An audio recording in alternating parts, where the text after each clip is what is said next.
मैं विवेक चौधरी। नमस्ते सर। नमस्ते विवेक जी। जी सर। हनुमानगढ़ से हैं आप? जी सर। हिस्ट्री से किया, इंग्लिश से किया आपने? हाँ सर, मेरे ग्रेजुएशन में तो हिस्ट्री, पॉलिटिकल और इंग्लिश लिटरेचर रहे और पोस्ट ग्रेजुएशन में इंग्लिश लिटरेचर रहा सर। अब आरटीएस है आप? You are arts? Yes sir, yes sir. अच्छा, अभी कहाँ पोस्टिंग है आपकी? जी सर, मेरी हनुमानगढ़ जिले की एक तहसील है, संगरिया तहसील में पोस्टेड हूँ सर मैं। अच्छा, संगरिया में है आप। गुड। अच्छा, एक बात बताइए, ये बीपीएल लोगों का सिलेक्शन कैसे करते हो आप लोग?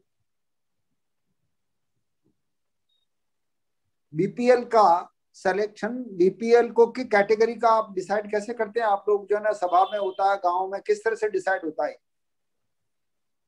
इसका सर जितनी मुझे जानकारी है, एक सर्वे होता है भी जिसमें क्राइटेरिया होता है, जैसे कच्चा मकान है, उसके पास जमीन नहीं है, उसके पास क्या क्या संसाधन है भी, फ्री नहीं, ये पानी चाहिए वो चीज। आप लोगों को डायरेक्शन में नहीं होता कि सारे डायरेक्शन तो गवर्नमेंट से जो है ना आप लोगों के थ्रू ही तो जाते हैं ना गांव में? जी सर, ये मेरे आने के बाद ऐसा कुछ हुआ नहीं है, तो मेरे को सर इस मामले में अभी कोई जानकारी नहीं है सर इसमें। अच्छा, तो उसमें जो है ना, मतलब ये केवल वो देखते हैं कि वो मतलब भूमि नहीं है, मकान नहीं है, ये सब कुछ देखते हैं? हाँ, इसमें इस तरह डिटेल की आप चीजें। आप डिटेल में आप जाना, क्योंकि आपके जॉब के बारे में जरूर पूछा जाएगा, खास तौर से ये याद रखने की बात है। एक बात, क्योंकि जी आप सर। रेवेन्यू से संबंधित है तो रेवेन्यू से संबंधित क्वेश्चन आपसे ज्यादा पूछे जाएंगे, क्योंकि अब जी हिस्ट्री सर। और इंग्लिश के बारे में आपसे नहीं पूछा जाएगा, बल्कि आपसे के रिलेटेड ही पूछा जाएगा। एक बात बताइए, इजारेदारी व्यवस्था क्या थी ये ब्रिटिश पीरियड में? हिस्ट्री के स्टूडेंट हो आप? अभी तो सर मैं इसको रिकॉल नहीं कर पा रहा हूँ, सॉरी सर। चलो, मैं आपको जो है ना रिव्यू करेंगे तब बताऊंगा। अच्छा, एक इस्तिमरारी सिस्टम का जो है आरएस में भी क्वेश्चन आया था एक बार, ये क्या है इस्तिमरारी सिस्टम? ये वो कौन, मैं अनुमान लगाना चाहूंगा सर, जैसे वो लॉर्ड कॉर्नवालिस की 10 साल की व्यवस्था थी, ठेका प्रणाली, उसकी बात करें सर आप? हाँ, कुछ कुछ वही है, पर लेकिन उसको सही सही जो है ना परिभाषित कीजिए आप। इसमें सर मुझे पूरा तो रिकॉल मुझे याद नहीं आ रहा है एग्जैक्ट तो, लेकिन मैं अनुमान लगा सकता हूँ सर थोड़ा थोड़ा। हम्म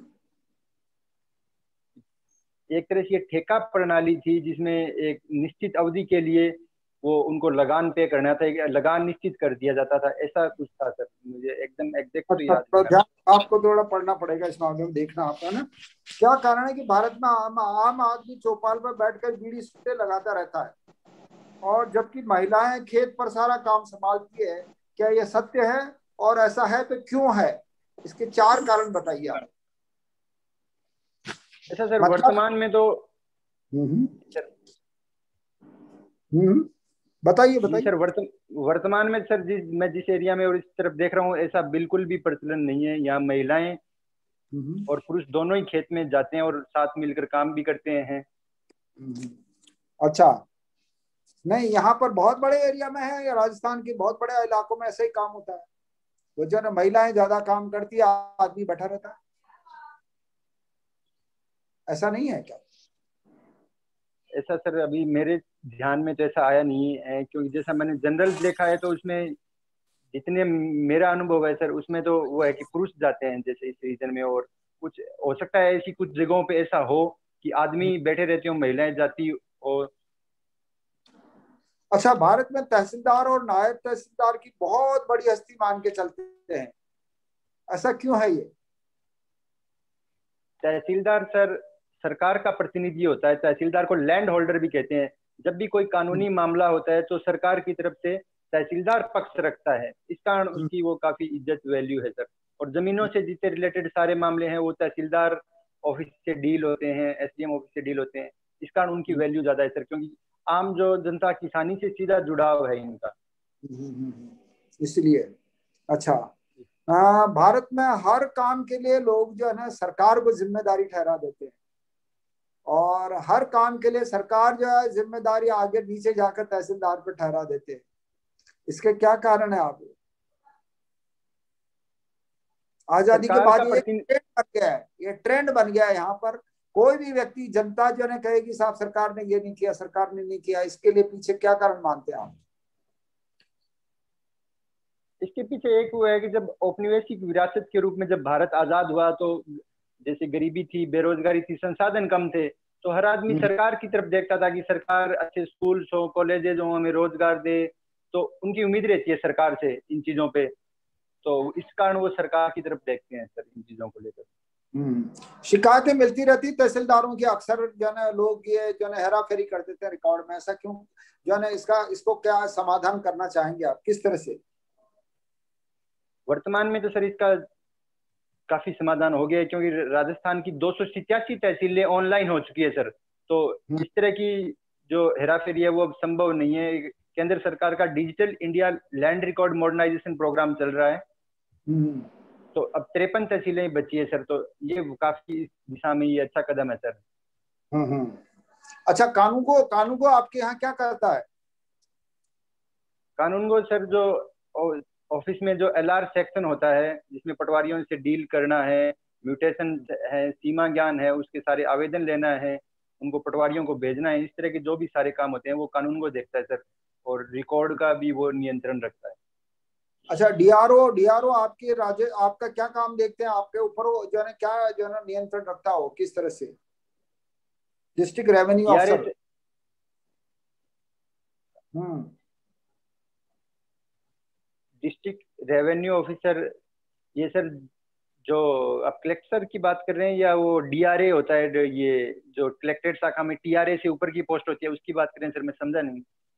ये एक डीआरओ भी तो होता है ना, भू राजस्व अधिकारी, जो है ना डिस्ट्रिक्ट लेवल पर, जो हाँ वो भू लेखा का वो सेटलमेंट करते हैं और उसकी सुनवाई भी करते हैं उस तरह के रिकॉर्ड को।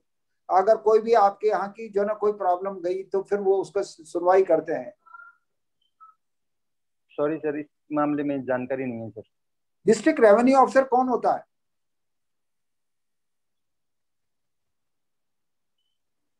Sorry sir. अफसर कलेक्टर और ये एडीएम और इनको जो है ना जो है ना राजस्व के अधिकारियों को नहीं मानते क्या आप? वही इनकी वही मैं सुनवाई यही आपके समझने की कोशिश कर रहा। जी सर, हैं?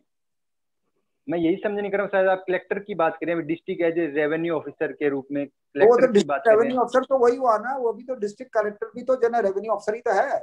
हाँ सर, अब मैं समझ पाया सर, पहले मैं समझ नहीं पा रहा था कि आप कलेक्टर सर की बात कर रहे हैं। हाँ, तो उनका आपको, आपके ऊपर किस तरह से नियंत्रण, क्या देखते हैं वो, आपके कंट्रोल किस तरह से रखते हो? और सर जो मीटिंग्स होती है उनके माध्यम से, और जो भी समय समय पे जो हमें निर्देश दिए जाते हैं कि सीमा ज्ञान की पेंडेंसी ना हो, उसमें पे म्यूटेशंस हो, जो भी जन सुनवाई है उनका समय पे वो जन सुनवाई की जाए, लोगों की समस्याओं को हल किया जाए। अगर आपके कोई अगर गड़बड़ी। जैसे जो है ना, हाँ डिस्ट्रिक्ट में अगर वो लगती है क्या कहते हैं ग्राम जो है ना चौपाल योजना, तो फिर आप जो है ना किस तरह से सब लोगों को सारा निस्तारण कर देते हो क्या लोगों का, समस्याओं का, या रह जाती है फिर भी? कुछ जो तत्काल हो जाती है वो तो हो जाती है, कुछ दीर्घकालीन होती है तो वो रह भी जाती है सर, जिसमें कोई लंबी प्रोसेस हो। जैसे कई बार SDM ऑफिस की तरफ से PD जारी होती है तो उसमें कुछ टाइम लगता है सर। जैसे अगर सीमा विवाद है तो वो एक फिक्स टाइम है, 15 मई से 15 जून, उस टाइम होती है, सीमा ज्ञान हर के साल, मामले होते हैं। हर बार है, एक दो साल में, हर साल जो है ना ये चौपाल और जो है ना ग्राम जो है ना शासन गांव की और कंडक्ट किया जाता है, उसके बावजूद भी लोगों की निस्तारण नहीं होता है, इसका कारण क्या है मतलब? अब की जबकि बहुत पूरा कंप्यूटराइजेशन हो चुका है सारा काम, फिर भी लोगों की समस्याएं बनी रहती है। वो सर ये ग्रेजुअल प्रोसेस है, धीरे धीरे चलता रहता है। जैसे अगर पहले किसी का म्यूटेशन अगर पेंडिंग था तो उसका हो गया, तो किसी और आदमी की नई समस्या आ जाएगी। अभी किसी के खेतों के रस्तों का विवाद है, उसका हल हो गया तो कोई दो नए और किसानों के बीच विवाद की संभावना रहती है। तो ये कंटिन्यू चलने वाली प्रक्रिया है सर। अच्छा अच्छा, गुड गुड। अच्छा चलिए, ये बीपीएल के मैंने सबसे आपका आप रिव्यू कर लेते हैं आपका। विवेक जी, आपका जो है ना काफी कुछ कॉन्फिडेंस है आप में अभी, लेकिन थोड़ा सा और स्टडी करना, थोड़ा सा आप। एक तो जी सर। बीपीएल के लिए राशन कार्ड, भूमि का विवरण देखा जाता है, उसके पास हम्म। भूमि का विवरण है, भूमि है कि नहीं है। राशन कार्ड देखा जाता है कि उसमें वो लोग जो है ना क्या उसकी क्या स्थिति, राशन कार्ड में इंदराज होता है कि वो जो है ना बीपीएल फैमिली है या नहीं है, और उसके आधार पर या उसके भूमिका है, जो है ना नौकरी करता है या मतलब कुछ भी नहीं करता है, कुछ भी काम नहीं है, तो फिर उसको बीपीएल में जो है ना ग्राम कमेटी में जो है ना इसका सिलेक्शन होता है, और वहां के सरपंच की और उनकी उपस्थिति में उसका निर्धारण होता है। वहां एक कमेटी बैठती है और उसकी उपस्थिति में इसका निर्धारण होता है। एक मैंने पूछा था आपके इजारेदारी व्यवस्था क्या है। ये इजारेदारी व्यवस्था अंग्रेजों के टाइम पर और वारेन हेस्टिंग्स के टाइम पर ये जो है ना लागू हुई की गई थी। 1 साल के लिए ठेका दिया जाता था। इजारेदारी मतलब 1 साल का ठेका। ज्यादातर क्वेश्चन मैंने आपके इसलिए इसके रेवेन्यू से संबंधित रखे हैं कि सारे जो है ना वहां से हमारा रेवेन्यू का सिस्टम जो है ना, एक्चुअली देखा जाए तो आधुनिक सिस्टम जो है रेवेन्यू सिस्टम पूरा का पूरा ब्रिटिश काल की देन है। तो उस व्यवस्था के पॉइंट ऑफ से आपको उसको थोड़ा देखना। इजारेदारी जो है वो 1 वर्ष के लिए ठेका दिया जाता था, और वो जो सबसे ज्यादा ऊंची बोली लगाता था उसी को जो है ना, मतलब यार ये क्वेश्चन आ भी चुके हैं यार, इसमें कई बार आया है इजारेदारी ये है, तो थोड़ा इसको देखना। वारेन हेस्टिंग्स के टाइम ये ऊंची बोली लगाने वाले को दिया जाता। एक मैंने पूछा था इस्तिमरारी सिस्टम। इस्तिमरारी सिस्टम जो है ना ये परमानेंट सेटलमेंट का नाम है। स्थायी बंदोबस्त, सुनिए लिसन में, इस्तिमरारी, स्थायी बंदोबस्त या जमींदारी व्यवस्था एक ही चीज का नाम है। इस्तिमरारी जो ना और परमानेंट सेटलमेंट या स्थायी बंदोबस्त या जो जमींदारी प्रथा जो है एक ही जो है एक ही व्यवस्था का नाम है। और वो 1790 में जो है ना कॉर्नवालिस ने शुरू किया था इसको, बंगाल और बिहार और उड़ीसा के कुछ इलाकों में। और वो जो है वो शुरू में किया था 1793 में, इसको परमानेंट कर दिया था। पहले 1790 में इसको जो है ना 10 साल के लिए लागू किया था। देन उसके बाद में इसको परमानेंटली जो है ना 1793 में जो है ना इसको स्थायी बना दिया गया था। एक क्या कारण है कि आदमी चौपाल में, ये आप ध्यान नहीं दिया होगा आपने, एक्चुअली ऐसा होता है कि राजस्थान में मैंने अलवर में भी देखा, पोस्टिंग मेरी अलवर में भी रही, मैंने सवाई माधोपुर में भी देखा, बहुत बड़े जो है इवन की सिरोही, सीकर, वीकर सब जगह कहीं एरिया में ऐसा होता है कि लोग जो है ना आदमी जो है ना खाट बुठा लगा के बैठा रहता है और आदमी बेचारी औरतें जाती रहती है। गाँव में ऐसा होता है। मे बी पॉसिबल कि आपके हनुमानगढ़ एरिया में ना होता हो, आई डोंट, मैंने उस एरिया को मतलब बहुत ज्यादा बारीकी से, उधर मेरी पोस्टिंग नहीं रही है इसलिए मुझे पता नहीं है। लेकिन इस एरिया में काफी कुछ जो ना लोग महिलाएं पर डिपेंडेंट रहता है और पूरा खेती का आधा काम वही संभालती है बेचारी। तो उसका कारण भी यही है कि 4 कारण है। एक तो महिलाएं बेचारी अशिक्षित होती है, और ग्राम जो ना ये यूं कह सकते हैं हमारी व्यवस्था जो ना वो पुरुष प्रधान है, इसलिए वो बेचारी महिलाएं करती रहती है। एक पूछा था मैंने नायब तहसीलदार और जो है तहसीलदार का इम्पोर्टेंस, तो वो अशिक्षा के कारण भारत में अभी भी, वैसे तो ये बहुत बड़ा अधिकारी नहीं होता है। वेस्टर्न कंट्रीज में नायब तहसीलदार चीज को जैसी कोई चीज नहीं होती है, उसको कोई पूछने वाला ही नहीं होता। वहाँ कलेक्टर जैसे उसको भी कोई नहीं पूछता है।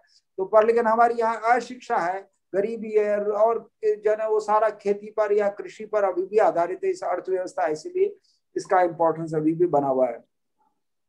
हर काम के लिए जिम्मेदार जो है ना, एक मैंने पूछा था क्वेश्चन आपसे, हर काम के लिए जिम्मेदारी का कारण उसका क्या है कि हमने पैटर्न ऐसा बना दिया। नेहरू जी के टाइम से ऐसा पैटर्न बन गया कि ठीक जो है ना हम लोग जो है ना दौड़ के सरकार आती है तो बस वो ये सब लोगों की एक मानसिकता बन गई है कि बस कुछ भी हो बस सरकार करेगी। तो उस ट्रेंड को धीरे धीरे, जबकि वैसे मोदी जी कोशिश कर रहे हैं, भारत सरकार कोशिश कर रही है इसको, लेकिन वो अभी ट्रेंड खत्म नहीं हो पाया। एक क्वेश्चन पूछा था मैंने तहसील द्वारा राजस्व रिकॉर्ड में हेरा फेरी के, तो आप ये सही कह रहे हो कि अभी काफी कुछ जो है ना सुधार हो गया है, क्योंकि उसमें अब जो है मतलब राजस्व रिकॉर्ड पूरा का कंप्यूटराइजेशन हो चुका है, और उसकी सीट आप कभी भी उसकी लाइन मतलब उसकी कॉपी निकाल सकते हो। तो वो अब बहुत, मैं ये मानता हूँ कि अभी कुछ काफी सुधार हुआ है। कानूनगो का काम आपने सही बताया कि वो जो है एक रेतवाड़ी सिस्टम में महलवाड़ी सिस्टम में क्या डिफरेंस है, ये शायद आपसे नहीं पूछा था मैंने लास्ट में, नहीं पूछा था। चलिए मैं जो है Vivek ji, I wish for the best. आपका कॉन्फिडेंस लेवल अच्छा है और आपको नॉलेज भी है, थोड़ा सा और आप थोड़ा देख लेना जनरल थैंक यू स्टडीज का सर। में देखना, और इसको रेवेन्यू के मामले में आपसे ज्यादा पूछा जाए तो ध्यान रखना। रेवेन्यू का इतिहास मुझे लगा सर ये देखने की, इसको मैं मिस कर रहा था। जैसे अपने आपने बताया ना अंग्रेजी सिस्टम है, तो ये पूछा जा सकता है, इसको मेरे ध्यान में नहीं था सर। ये आपने अच्छा सुझाव दिया सर, ये थैंक यू सर। नहीं नहीं, क्योंकि एक्चुअली क्या है कि वहां से सिस्टम डेवलप हुआ है ना, सारा का सिस्टम, आज का प्रेजेंट सिस्टम जो है ना पूरा वहीं से रिकॉर्ड वहीं से स्टार्ट होता है। तो you must know about this thing कि ये चीजें जो है ना, मतलब रेवतियाड़ी और महलवाड़ी और जो है ना परमानेंट सेटलमेंट और ये सब चीजें तो आपको ध्यान होना चाहिए, क्योंकि ये चीजें तो मतलब हर कोई भी वहां के बैठने वाले अफसर भी, जैसे कोई भी वहाँ के जो चेयरमैन है वो भी जो है ना पुलिस के अफसर हैं बहुत बड़े, तो एवरीबडी नोज इट, इस सिस्टम को ध्यान रखना था ना। Okay I sir, wish thank for you the sir. Best, wish you best of luck. Thank you sir. जी राजेश सर। जी विवेक जी, सुन पा रहे हो? हाँ जी सर, नमस्ते सर। आ, मुझे आप ये बताइए, राजस्थान के अलावा तेजाजी जो लोक देवता है, उनकी मान्यता कौन कौन से राज्यों में है? हरियाणा में एक तो सर, हरियाणा में भी लोग मानते हैं, यूपी में भी मानते हैं सर। अच्छा, गुजरात वगैरह, एमपी गुजरात, इनमें नहीं? इनका सर मुझे आइडिया नहीं है, सॉरी अच्छा, सर। और तेजाजी का जाति व्यवस्था के बारे में क्या विचार है? सॉरी सर, इस बारे में जानकारी नहीं थी उनके क्या विचार थे सर। अच्छा। राजस्थान में इनसे जुड़े हुए जो स्थान है प्रसिद्ध, उनके नाम बता सकते हैं आप? एक सर पता है, खड़नाल, नागौर, एक स्थान के बारे में जानकारी है सर। अच्छा, करनाल में क्या हुआ था? इनका जन्म हुआ था सर। अच्छा। एक आपने पंचपीर नाम सुना होगा राजस्थान में, पंचपीर, जी सर। उनमें शामिल है क्या तेजाजी? इनमें शामिल नहीं है सर। हाँ, तो कौन है वो पांच पीर, नाम बताइए उनके। गोगा जी, रामदेव जी, पाबू जी, और मेहा जी मांगलिया, और हड़बू जी। जी बिल्कुल सही बताया आपने। Thank you sir. एक मुझे ये बताइए, अ, गोटा दड़ी क्या होता है? गोटादड़ी एक वो स्थानीय खेल है सर, जिसमें वो एक डंडा ले लेते हैं, और एक आदमी, एक सामने वाले के पास वो कपड़े की बनी हुई बॉल होती है, और ऐसे कोई खेलते थे सर। अच्छा, आपने खेला है कभी ये खेल? हाँ, खेला है सर। अच्छा, कुछ सामान्य नियम बताइए इस खेल के। इसका सर, जैसे ये, वैसे इसके कोई निश्चित नियम तो है नहीं सर, हर अंचल के अलग अलग नियम है। तो हमारे जो ये खेला जाता था उसमें ये था कि दो, जैसे पत्थर रख लिए, उनके बीच एक लकड़ी रख ली, उसको दोनों तरफ से वो प्लेयर बॉल फेंकते और उसको गिराना होता था। जो गिरा देते थे फिर वो उस बॉल को उछाल के और उस पे शॉट लगाते थे, और सामने वाला दौड़ के बॉल लाता था। तो ऐसा ये सामान्य रूल था सर हमारे तरफ। अच्छा, मुझे ये बताइए, आजकल इन खेलों का प्रचलन बिल्कुल कम हो गया, आजकल देखने में ही नहीं आते हैं। आप और हमारे बचपन की बात करें तो इस प्रकार के खेल अधिक आयोजित होते थे, और ग्रामीण अंचलों में विशेष रूप से खेला जाता था। लेकिन आपने जैसे हॉबी लिखी क्रिकेट, तो वहां से एक प्रश्न निकल के सामने आता है कि ये जो आंचलिक जो खेल हैं, ये दिनों दिन लुप्त होते जा रहे हैं। क्या कारण है इसके पीछे? इसके पीछे एक मुख्य कारण तो सर ये है कि जो मीडिया का प्रभाव है। जैसे मैंने क्रिकेट खेलना शुरू किया, उस टाइम ये था कि अखबारों में आता, टीवी पे आता, तो उससे क्या इन्फ्लुएंस होता है व्यक्ति, एक रीजन तो ये है सर। दूसरा, जैसे स्कूलों में, अब आज के समय जो प्राइवेट स्कूल हैं, सरकारी स्कूल हैं, वहाँ का जो भी सिस्टम है उसमें वही खेल खिलाए जाते हैं जिनमें आगे प्रतियोगिता हो, जैसे कबड्डी है, खो खो है, क्रिकेट है। तो वहां भी उनको स्कूल में भी खेलने को नहीं मिलते, और जब बच्चा घर आएगा तो वो उसी खेल की प्रैक्टिस करता है जिसमें वो आगे कुछ कर सकता हो। तो ये दो मुझे सर मुख्य रीजन लगते हैं सर इसमें। अच्छा, पीढ़ी दर पीढ़ी ये जो खेल हैं उनकी जानकारी आने वाली पीढ़ियों को नहीं देती, ये कारण नहीं है क्या इसमें शामिल? जी सर, ये कारण भी हो सकता है सर। अच्छा, ये बताइए आप क्या प्रयास करेंगे अगर इस खेल से जुड़ा हुआ कोई पद दिया जाता है आपको? जैसे आप अभी स्कूल लेक्चरर हैं, सॉरी, अभी आपका पद क्या है, आरटीएस, अधीनस्थ सेवाओं में है आप। मान लीजिए आप प्रशासनिक अधिकारी, आरएएस ऑफिसर बनते हैं और आपको खेल से जुड़ा हुआ कोई कार्य दिया जाता है, तो आप इस प्रकार के जो पारंपरिक खेल हैं, पारंपरिक खेल, उनको कैसे बढ़ावा देने की या इनके बारे में जागृति कैसे जगाएंगे? इसमें सर मुख्य रूप से ये है कि एक तो स्कूल लेवल पे इस तरह के खेलों का इनिशिएटिव लिया जाए, जैसे स्कूलों को इन्वॉल्व किया जाए, और स्कूल से फिर तहसील लेवल पे, डिस्ट्रिक्ट लेवल पे इनकी प्रतियोगिताएं आयोजित किया जाए। प्रतियोगिता के माध्यम से बच्चों में से जोश आता है, वो पार्टिसिपेट करना चाहते हैं, तो एक तो वो सिखाने का इसका माध्यम हो सकता है। दूसरा ये मीडिया, वो है मीडिया के माध्यम से भी, जैसे सोशल मीडिया है, या अगर हो सके तो स्थानीय जो चैनल्स हैं उन पे इनका ब्रॉडकास्ट किया जाए स्थानीय प्रतियोगिताओं का, तो लोगों का रुझान बढ़ता है। जैसे कबड्डी के जब जब ये लीग शुरू हुई और कबड्डी टीवी पे आने लगा, तो वापस से लोगों में क्रेज उठा। तो ये दो मुझे ऐसे रीजन लगते हैं कि जिससे इनका ऐसे वापस। कुछ खेल, पारंपरिक खेलों के नाम बताइए जो आज भी प्रचलन में है राजस्थान से जुड़े हुए। एक तो सर जैसे पिट्ठू खेल खेलते थे, जिसमें वो ठीकरी को गिराना होता था। एक ये सर आपने जो बताया घोटा दड़ी, और एक शाम अंधेरे होते, जैसे आप भी छोटे बच्चे कभी कभी खेलते हैं, ये लुक मिचाई, खो पकड़म खो पकड़ी। शामिल, खो खो। हाँ, खो खो और कबड्डी तो वैसे सर स्कूलों में अभी भी वो तो रेगुलर अभी भी चल ही रहे हैं सर। खो खो है, कबड्डी है। चलिए कोई बात नहीं, मुझे ये बताइए, जो कठपुतली होती है, राजस्थानी कठपुतली, उसके निर्माण में कौन से वृक्ष की लकड़ी काम में आती है? सॉरी सर, इस बारे में जानकारी नहीं है सर। अच्छा,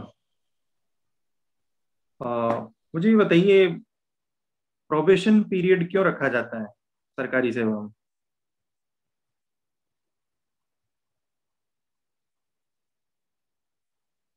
विवेक जी, सुन पा रहे हैं आप?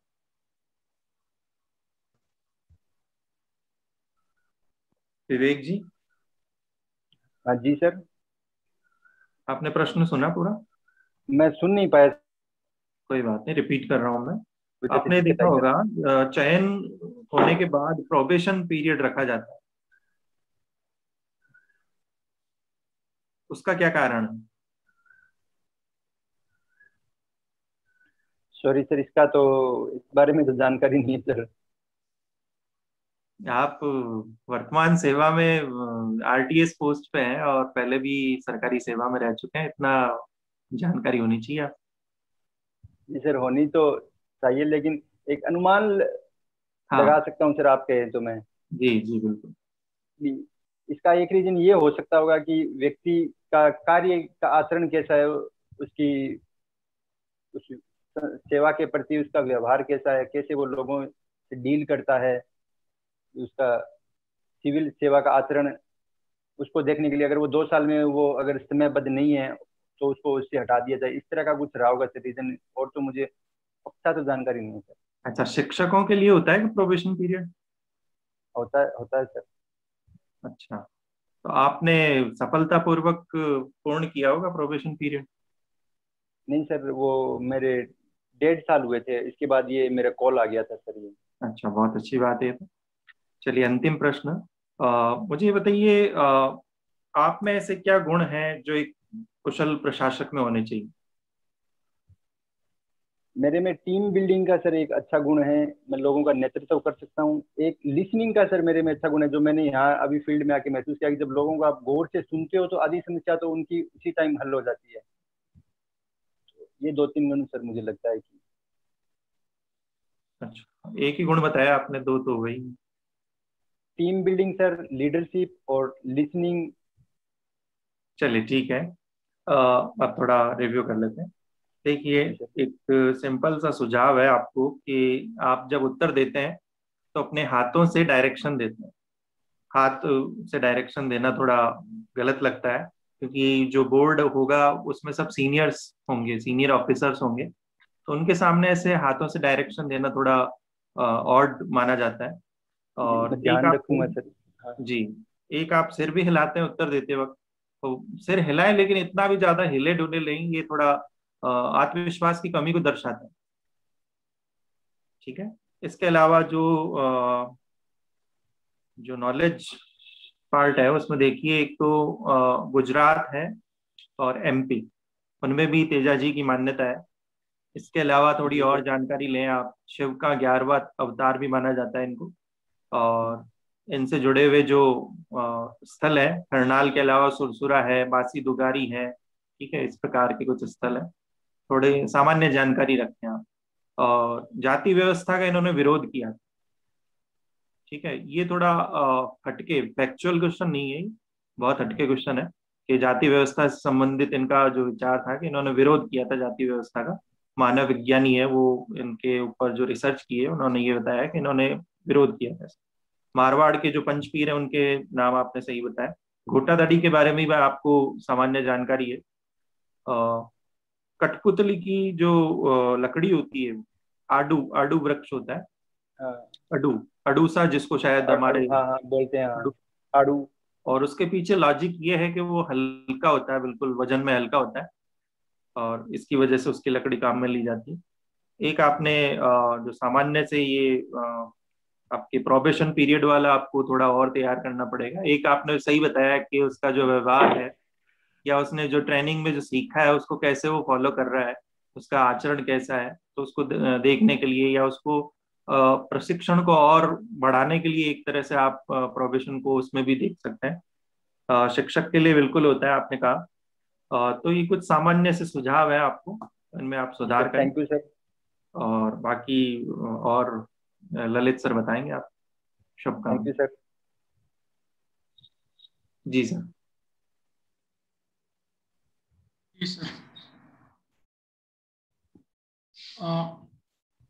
जी, नमस्ते सर। नमस्कार। चंद्रशेखर जी वीडियो ऑफ कर दें, इनके बाद आपका टर्न आएगा। विवेक जी, आज का अखबार पढ़ा है आपने? जी, राजस्थान पत्रिका पढ़ा था सर। ठीक। अच्छा बताइए, पत्रिका में एक योजना का बिल्कुल मेन पृष्ठ पे नाम दिया हुआ है, मुख्यमंत्री कोरोना बाल कल्याण योजना।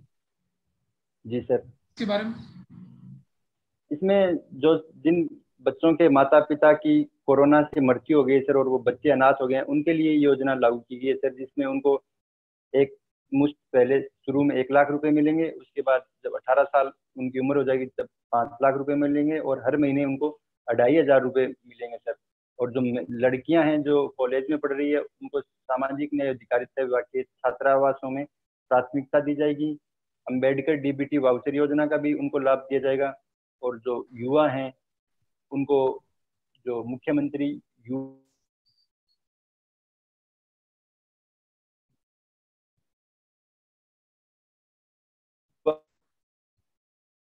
ये मुख्य प्रावधान है सर। ये जो अम्बेडकर डीबीटी वाउचर योजना आपने बताई, ये क्या है? इसमें सर जो बच्चे दूर से आते हैं, बसों से आते हैं, उनको सर वो बस के किराए के रूप में ये योजना है सर। बस मतलब उनको किराया दिया जाता है? जी सर, उनके वो खाते में ट्रांसफर किया जाता है डीबीटी के रूप में। ओके। और एक है जो आपने बताया, मुख्यमंत्री युवा संबल योजना, ये जी इसके सर। बारे में बताएं। इसमें सर युवाओं को बेरोजगारी भत्ता दिया जाता है सर। कितना है बेरोजगारी भत्ता अभी? सॉरी सर, इस बारे में जानकारी नहीं है सर। क्या दिया जा रहा है वर्तमान में भी? सॉरी सर, अभी तो जानकारी में नहीं है सर ये। तो क्या आपकी राय में बेरोजगारी भत्ता दिया जाना एक उचित कदम है? एक हद तक उचित है सर, क्योंकि इससे युवाओं को जब तक वो कुछ उस पैसे से वो पढ़ने में भी यूज कर सकते हैं उस पैसे का, अगर वो चाहें। जैसे उसमें शायद मैं अनुमान लगा सकूंगी 2-3 हजार रुपये मिलते हो, तो एक बार वो उसको मैनेज करके और अपने विकास के लिए यूज कर सकते हैं सर। 3000 कहाँ है? 600 समथिंग है कुछ, शायद 600 रुपए कुछ है। वो सॉरी सर, इसमें मेरी वो जानकारी नहीं कितने रुपए मिलते हैं, लेकिन अगर एक बार भी अगर कुछ आर्थिक लाभ मिलता है तो कुछ ना कुछ तो सर वो उसका लाभ ले ही सकता है। एक आज ही के पेपर में है वर्ली आर्ट के बारे में वर्णन किया है, बता पाएंगे आप? नहीं सॉरी सर, ये मैं नहीं पढ़ पाया सर ये। एक और नाम आज के पेपर में है निया निया ट्रीजा टोनी।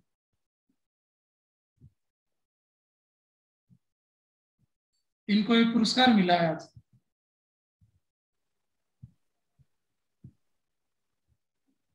सॉरी सर, मैं क्वेश्चन सुन नहीं पाया, बीच में एक कॉल आ रहा था उस वजह से। मैं ये पूछ रहा हूँ कि आज के अखबार में एक लड़की का उल्लेख है, उसका नाम है निया ट्रीजा टोनी। सॉरी सर, वो भी नहीं पढ़ा आपने? अच्छा, चलिए एक और क्वेश्चन है इसमें।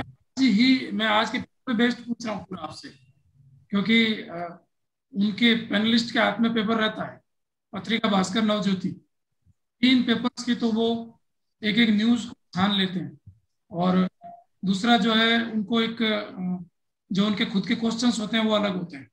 तो एक लाइन और थी, आज बड़ा आर्टिकल है, डिटेल आर्टिकल है कि कानपुर का चमड़ा कारोबार है बांग्लादेश जा रहा है। हाँ, ये पढ़ा था सर मैंने। क्या कारण है इसका? एक तो कारण है सर, लॉकडाउन में जैसे वो बंद रहा चमड़ा, और वो जो अपने ग्राहकों को आपूर्ति नहीं कर पाए, तो इस कारण वो शिफ्ट हो रहा है सर। ओके, और ये अभी तो सर मैं एक ही रीजन रिकॉल कर पा रहा हूँ सर। ओके, अच्छा, एक और खबर है कि गूगल और एप्पल के खिलाफ एंटी ट्रस्ट नियमों के उल्लंघन का शिकायत है। एंटी ट्रस्ट, ये नियम क्या होते हैं, एंटी ट्रस्ट नियम? सॉरी सर, इसके बारे में जानकारी नहीं। ओके, मेरा अंतिम प्रश्न है कि अडानी ग्रुप को आज 1.03 लाख का नुकसान हुआ है, बताएं इसके बारे में, अगर आप पढ़ा है आपने। इसमें ये था सर कि जो विदेश से संबंधित जो निवेशक था और उसमें 3 बड़े खाते थे वो फ्रीज कर दिए गए, पता नहीं क्या रीजन था, उस वजह से उनके शेयर में 25% की गिरावट आई थी सर। ये न्यूज मैंने पढ़ी थी। विदेशी निवेशकों के नाम पता है? Sorry sir. बस मैं बाकी मुझे आपका जो मैं विश्लेषण देखता हूँ उसमें बाकी सब ठीक, राजेश सर बता चुके हैं, उत्तर देने की शैली भी अच्छी है आपकी। मुझे जो एक कमी नजर आ रही है वो है कि पेपर को आपने बहुत अच्छी तरह से गहराई से नहीं पढ़ा है। जी सर। पढ़ें कि क्वेश्चन इसी पेपर से आने वाला है। जी सर। गहराई से जब आप एक एक न्यूज को निकालेंगे तब आपके क्वेश्चन के उत्तर बहुत अच्छे होंगे। जैसे अडानी ग्रुप वाला जो क्वेश्चन है, इसमें जो नेशनल सिक्योरिटीज डिपॉजिटरी लिमिटेड है, उसने जो 3 निवेशक हैं, ये आपने बताया, 3 निवेशकों पर इन्होंने विदेशी फंड है उन पर रोक लगाई है। वो 3 निवेशक है, एक तो अब्दुल्ला इन्वेस्टमेंट है, एक क्रेटा फंड है, और तीसरा APMS फंड है। ये 3 निवेशक हैं जो मॉरिशस में लिस्टेड थे और वहीं से ये इन्वेस्ट कर रहे थे। ये अडानी ग्रुप के 12 सबसे बड़े निवेशकों में से काउंट होते थे, और तीनों विदेशी फंडों पर अभी रोक लगा दी गई है, उससे इनके शेयर्स में गिरावट आई है। जी सर। एंटी ट्रस्ट नियम ये है कि इनका जो प्लेटफॉर्म है उस पर बिल्कुल निरपेक्ष रूप से बिना पक्षपात के ये काम नहीं करते हैं। जैसे अगर इनके प्लेटफॉर्म के लिए आप किसी कोई गूगल सर्च करें तो ये उन लोगों को पहले दिखाते हैं जिनसे इनको फायदा है, न कि सबको एक साथ समान रूप से ये उनको काउंट नहीं करते हैं। तो वो ऐप पहले दिखाएंगे जो जिसमें जिनसे इनका लेन देन है या जिनको पहले इनको, इसको एंटी ट्रस्ट नियमों का उल्लंघन माना गया है। वर्ली आर्ट है, ये वर्ली महाराष्ट्र गुजरात के पहाड़ी जंगलों में रहने वाली एक जनजाति है, और इन्हीं जनजातियों पर चित्र बनाए जाते हैं। तो एक मुंबई की लेडी है लता चौधरी, इस पर बहुत सारे चित्र बनाए, इसलिए वो चर्चा में रही है। निया ट्रोनी ये है केरल मूल की, भारत मूल की, दुबई में एक कक्षा 6 की छात्रा है, और इन्होंने पर्यावरण से संबंधित कार्य किया है काफी। लगभग पेपर वेस्ट को इन्होंने रोका है, 13,000 किलो पेपर वेस्ट को। तो इनको वहां पे अमीरात रिसाइकलिंग अवार्ड मिला है दुबई में। जी सर। कानपुर का आपने बता ही दिया, कोरोना है, प्रदूषण नियम कठोर हो गए हैं और जुर्माना लगा है अभी इन पे काफी। तो अब ये लोग जो टैनरीज हैं चमड़े वाले, ये लोग आउट ऑफ इंडिया जा रहे हैं, बांग्लादेश पलायन कर रहे हैं, उनको लगता है कि वहाँ ज्यादा है सुविधाएं। मुख्यमंत्री कोरोना वाला आपने अच्छा उत्तर दिया है, बाकी ओवरऑल ठीक है, बस ये कुछ फैक्चुअल आंसर आप नहीं दे पाए, तो आप बहुत अच्छा तैयार करके और इसको अपियर करें। जी सर, थैंक यू सर। शुभकामनाएं बहुत बहुत। Thank you sir. Okay, welcome.